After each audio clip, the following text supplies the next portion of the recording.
اونایی که برای یه بار حمص امتحان کردن رفته جزو برنامه غذاییشون، ولی حمص امروز یه مقدار متفاوته، با طعم فلفل دلمه کبابی و گوجه فرنگی. سلام، من امیرم، بریم درستش کنیم.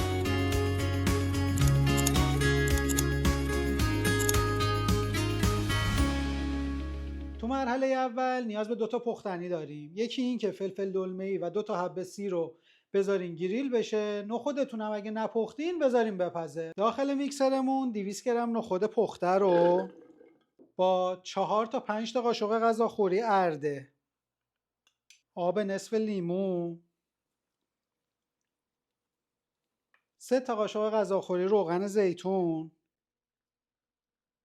فلفل دلمه‌ای و سیری که گریلشون کردیم و یه دونه گوجه. فقط این قسمتش رو جدا میکنیم.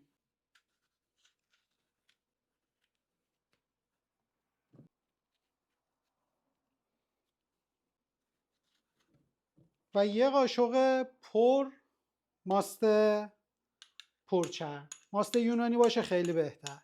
همه اینا رو داخل میکسر میریزیم و برای ادویه هاش یه قاشق چایخوری نمک، یه قاشق سماق، نصف قاشق فلفل سیاه، یه سوم قاشق زیره و در آخرم نصف فنجون از آب نخودی که پختیم و داخلش میریزیم و خوب بلندش میکنیم.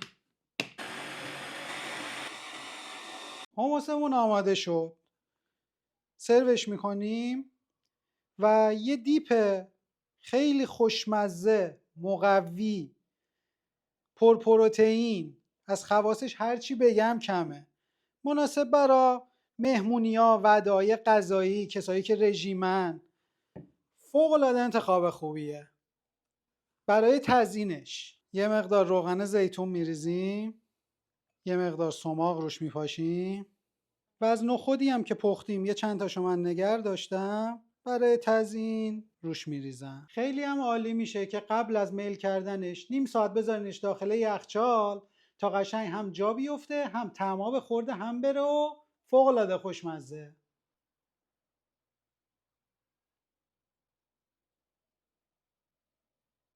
امیدوارم که رسیپی امروز این حمص پاپریکای خوشمزه رو دوستش داشته باشین و توی خونه درستش کنین، ازش لذت ببرین. اگه ویدیو رو هم دوست داشتین یادتون نره لایکش کنین. تا یه رسیپی دیگه، خدا نگهدارتون.